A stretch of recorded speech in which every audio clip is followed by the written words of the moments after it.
กำลังย่างใบป่าพี่น้องไปหาใส่แหวกำลังเดินทางมาทางก็โหกตัวใช้แล้วทีมงานเลยโว้ยแม่นลงปลาแล้วป่ะนี่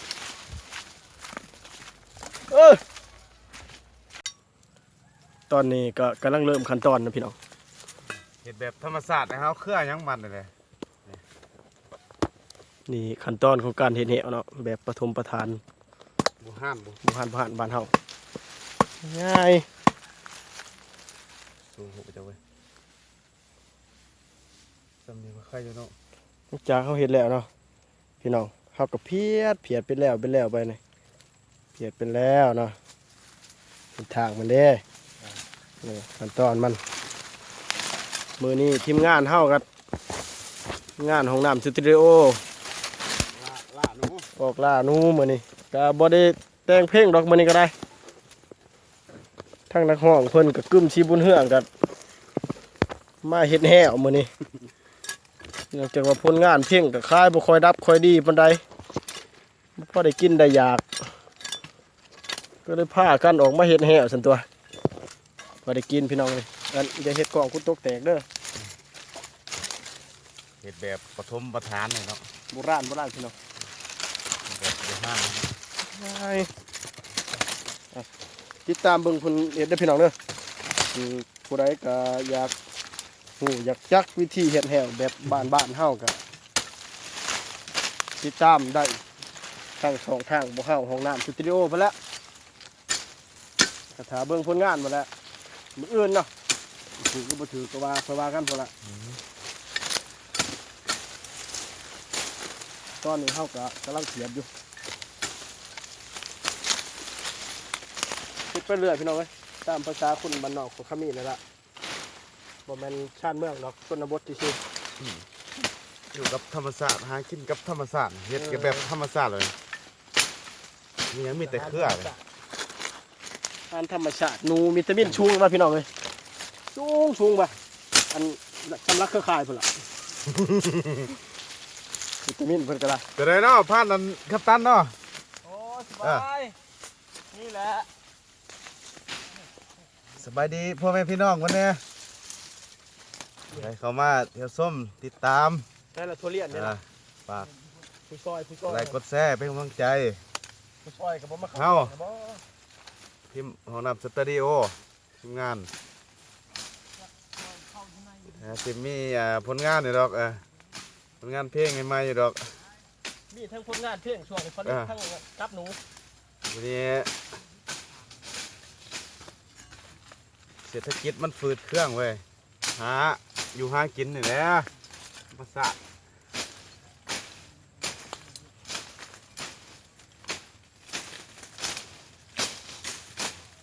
โอ้ยหมวกกับบริษัทคนแห่งดำ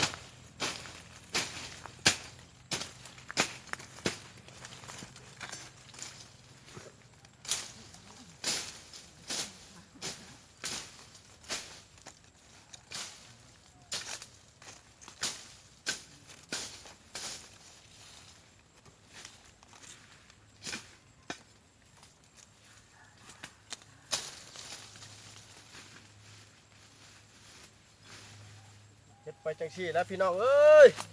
ได้อยู่ได้เจนบ่มีดอกเงินซื้อแนวกินรู้คือเพิ่นนะไม่ซื้อแต่เบียร์ตัวซื้อเบียร์ล่างเส้นก็พอได้ซื้อแนวกินแนวยาบ่มีดอกเพิ่นบ่มักเพิ่นมักแต่เบียร์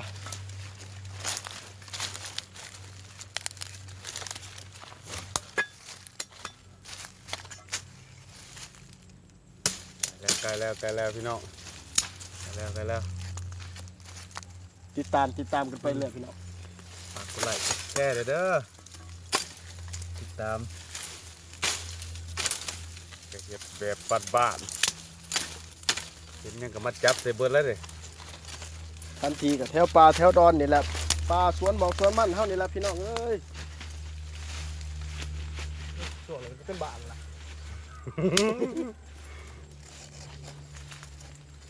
ยืนแล้วมากึ่มจะชิด โซเชียล ป้าโซเชียลพี่น้องเอ้ยลูกกับรอพ่อกับด้วยหรอกของงัวของควายกันอ้อมด้วยค่ำตัวก้อนสีบอกใหญ่แท้ ไงเนาะพันกัปตันเอ้ย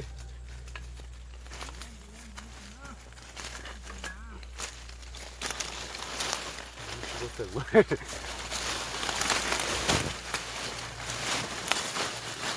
ก้อนนี่ก็กำลังหาไม้เพียดอยู่พี่น้องแบบเห็ดให้มันกลมกลืนหั่นนะ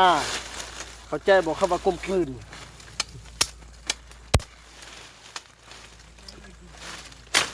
เอากลมกลืนกลมกลืนรู้จักบอกกลมกลืนนะนี่นะพี่น้อง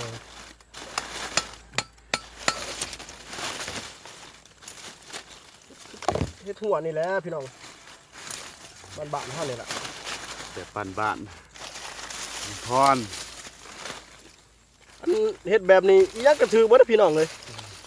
บ่ถือแต่ได้นูเสาร์มันบ่มีถ้ามันมีก็สิเหยียบทิ่มบ่ถือซำดอก มันใหญ่อันนี้เขาเฮ็ดเอาสัตว์น้อยพี่น้องเห็นว่าอันจันพอดบ่ โอ้ งูกระถือได้นี่นกกระจิบกระถือคันมันมาตำหั่น บ่ได้ยัง บ่ได้ยังงูนอกงูน้ำถือเบิดน้ำหน่อยน้ำใหญ่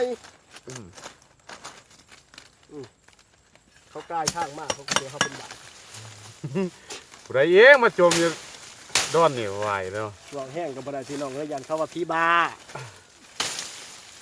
เขาจะเริ่มที่เป็นบ้าแล้วล่ะ ตรงนี้หนูมาแรงตรงนี้ เพิ่นหาวพี่น้องเอ้ยได้หนู10ปลายตัวแล้วนี่ถ้าจะเฮ็ดมาประมาณ4-5 นานมึงฟันกันแถวกูแล้ว โอ้ยบ่เป็นหยังหาไหม ตัวนี้ คันถึงบ่คักโอ้ยผ่านแล้วพี่น้องเอ้ยพันคันเหี่ยวกินแล้ว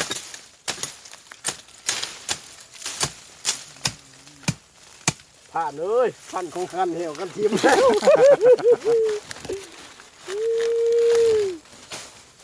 ป้าจะตักบ่ได้เห็นคันเหี่ยวดอก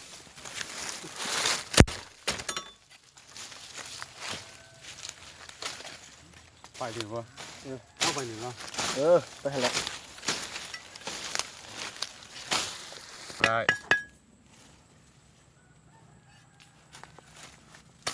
ใกล้แล้วพี่น้องใกล้แล้วกำลังประมาณ 70%ละ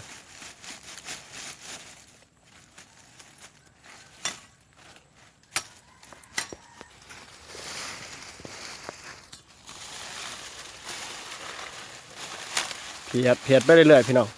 จังหวะเพียดนี่ใกล้ๆแห้วเขาเนี่ยเอาเนียนๆจักหน้อย เพื่อ เย็น เออ ๆบ่ได้ถึกมือมาเฮ้อมันถึกตลอด เฮ็ดอย่างนี้บ่ได้เลยคือเวียดให้เขาไม่ได้ เพื่อบ่ให้มันสงสัย ใช่เพื่อนใหม่อ่ะ เพิ่นกำลังหาขั้นอยู่พี่น้องกำลังหาขั้นใช้อยู่นี่ขั้นต้องเอาแข็งสำใดสำหนึงแข็งโพดก็บ่ได้บ่ โอ้ตัดปลายมันถิ่มเว้ย เออ เสียดายเลย เอากะเจ้าก็เฮ็ดบ่วงเท่านี้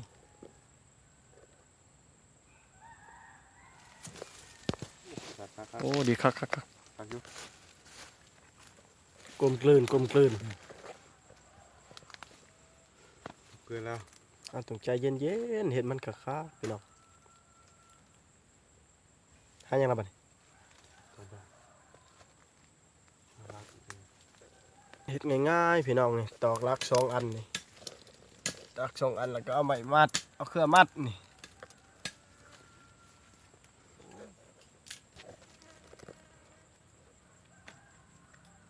โอเคนะ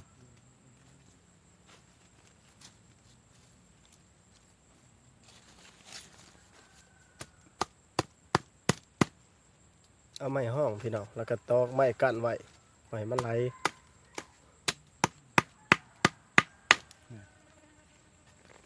แบบธรรมชาติธรรมชาติลายหมด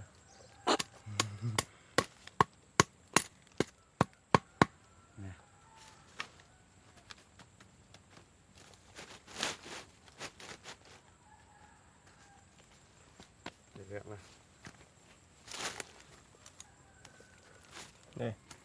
สายเสือกแหว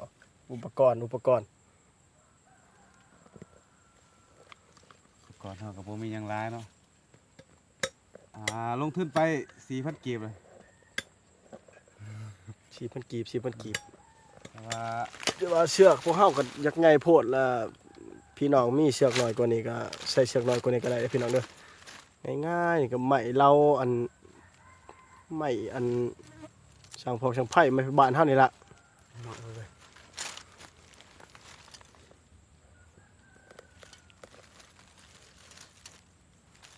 ขอกันได้แล้วเนาะ ว่าผู้ใดเป็นแล้วก็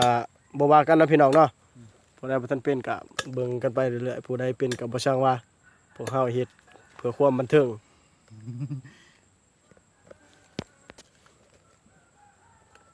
เพื่อความบันเทิงพี่น้องอย่าไปซีเรียส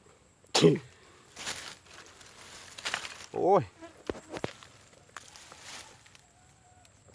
หลังจากนั้นก็มัดพี่น้องใส่สายเสือกมัดใส่ชนมัดต่อกับขันตั้งใจถ่ายพี่น้องเบิ่งทุกขั้นตอนเลยพี่น้องเอ้ย เอาเว้ยมันบ่หูเลย มัดตายที่นี่ พันกับพันใหม่พี่น้อง พัน 4G เฮ็ดแห้วประเทศแห้วโบราณเนาะแห้วผสมผสานจักซีเมนต์แห้วเหยียบหยังล่ะเหยียบบัดแยกข้ออยู่นะฮะ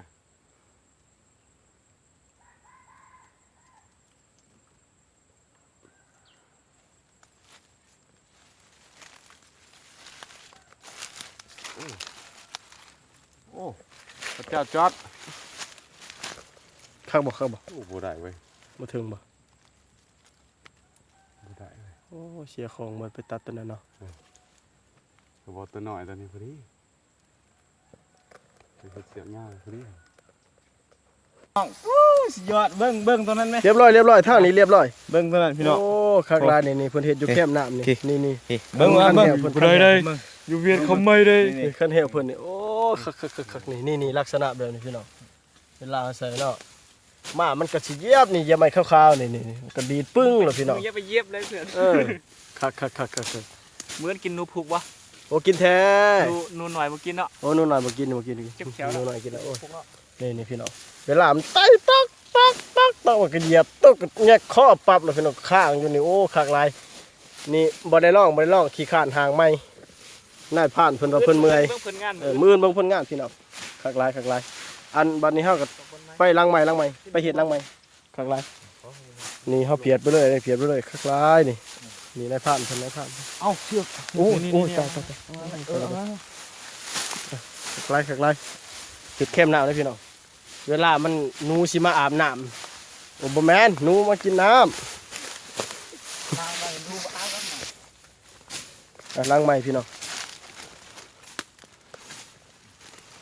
อันไม้คันเข็ดมันยาวโพดเพิ่นว่าเอาไม้อันตัดออก คล้ายกับกินน้ำ ผ่านนี่ก็หิวน้ำนี่กำลังกินน้ำอยู่หอนร้ายอาการหอนร้ายพี่น้องหิวน้ำที่ไหนกี้ โอ้ยังบ่ได้เว้ย ยังเลิกอยู่ตัดรับพี่เนาะ เขียวกัดคืออันบัตตัน อย่าไว้ บักเขียวงัดนั่น มันเขียวดีหมอกงานนะเบิดเช้ากินเหล้ากินเบียร์พี่น้องเอ้ยกะเลาะปลาเป็นคนดีน้ำเพิ่นปีใหม่เช้ากินเหล้าบางเบาบ่ได้เลย ตกอยู่หากิน คันได้หนูกะ เศร้าเหล่าเศร้าเบียร์ แก็บเหล้าคือก้า เบายังบ่ทันสุด วัยรุ่นเนาะ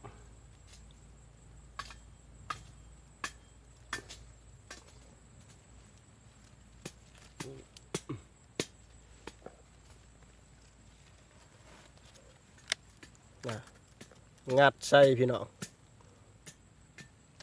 ว่าเนี่ยมันต้องใส่ทีด้วยตัดเอาไว้ก่อน อ่าก ะบ่ได้เว้ย ยังบ่พอดีอยู่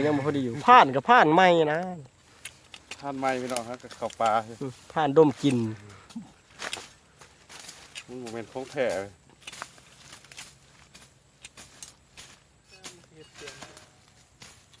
เว้ย อ้เนียนแล้วเบิ่งมั่นใจมันอยู่ ได้ระบอกได้ระบอก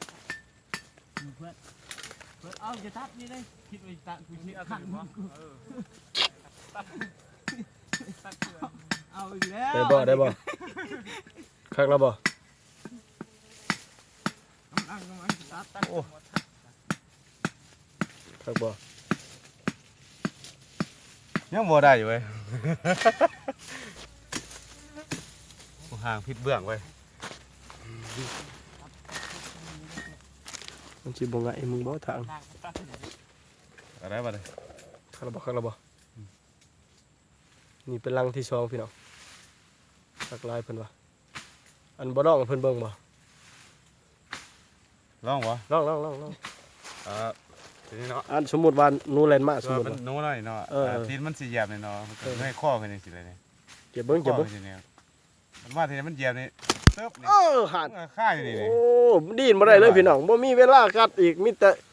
อัน เออ ตายอย่างเดียว เย็นก็เรียบร้อยเลย เรียบร้อยเอิ้นช่างพ่อช่างแม่ก็บ่ทันดอกมีแต่แอกนั่น เอ แหละ อนี่